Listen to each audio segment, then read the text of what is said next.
I will strive to do as best I can. Good afternoon, and my sincere thanks to the committee for the opportunity to testify to such an important issue for the American people.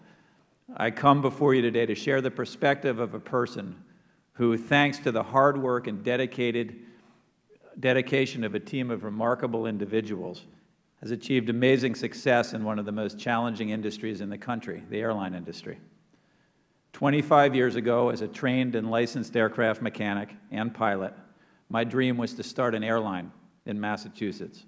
And with one airplane, one route, and 6 employees, Cape Air flew our first flight in 1989.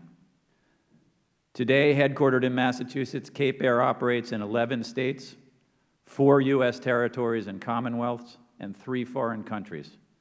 We will carry over 725,000 passengers this year and generate more than $105 million of revenue. As a member of the Alliance for Business Leadership, Cape Air now offers nearly 1,000 full-time jobs, with about 500 of them based in Massachusetts, and they're full-time jobs. Nearly 300 of our employees have been with the company for more than a decade, and our employees share the ownership in the company with us. Cape Air's success allowed me at the age of 52 to enter government 2 years ago, and the voters from the Cape and Island chose me to represent them in the Massachusetts State Senate. My primary goal in this capacity is to help government and private business partners in ways that make our communities healthier and make our economy stronger. They are not mutually exclusive.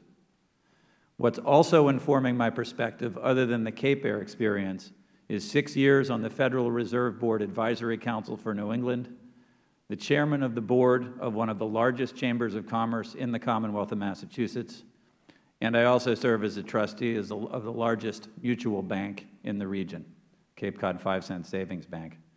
From all of these vantage points, I've come to realize that one of the most important values that we must embrace is that every American should have access to affordable and excellent health care. And I'm really proud that we have come a long way towards accomplishing that goal in Massachusetts. We've done so without stunting business growth, and we've done so without cutting jobs.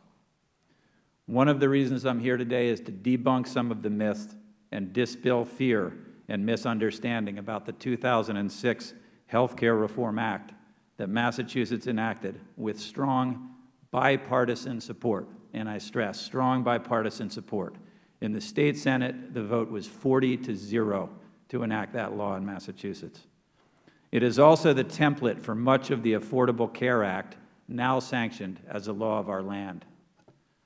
From Cape Air's first day in business, we've offered health care coverage, knowing that affordable health care coverage helps us to retain a great workforce, and it has. This year, Cape Air's health insurance premium will cost close to $3 million, roughly 3% of the company's gross income. The company will pay just over half of that cost, and the employees will pay the rest. In 2007, when Massachusetts health care reform went into effect, there were dire predictions of the impact on businesses like Cape Air. Here's what really happened to our business. We added some new dependents under 26 years of age to those of us in our company who had family plans. Beyond that, the transition was seamless for us. There was no bureaucracy, no heavy lifting in the front office.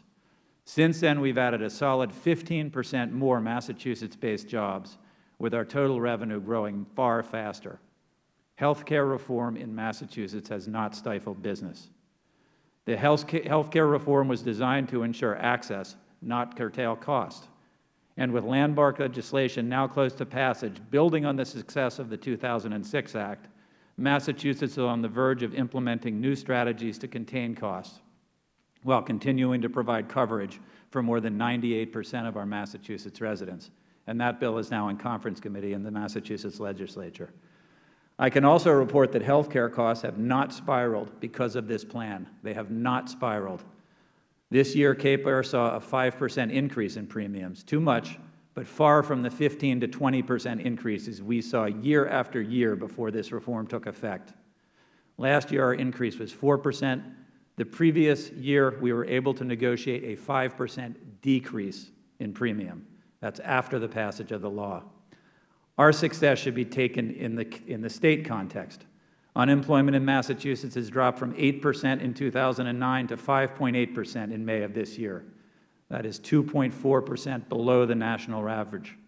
Since January 2007, Massachusetts has ranked third in the nation in economic performance, as defined by our gross state product. And our bond rating in the state is a AAA bond rating, the best in the United States. Meanwhile, additional state spending for health care programs resulting from payment reform only represented 1.4% of the state budget in 2011, again, with more than 98% of our residents covered, which includes a 400,000 net increase in the number of non-elderly insured residents. Senator, your entire statement will be placed in the record. If you could please wrap up. Just have 4 paragraphs, quick ones. Is that okay? Pick one. I'll read them quick, okay. As important and positive as enacting the Affordable Health Care is now and will be, it's not the last word. Just as Massachusetts is now moving forward with cost containment initiatives, there will be more opportunities to continue and reform our health care structure. Access is only one of the pillars on which great health care is built. The others to address are cost, complexity, outcomes, and transparency. I look forward to a national conversation about all of them, and especially a better understanding of the link between a healthy business climate and access to health care for all. Thank you. Thank you, Senator. Dr. Goodman. Mr. Chairman,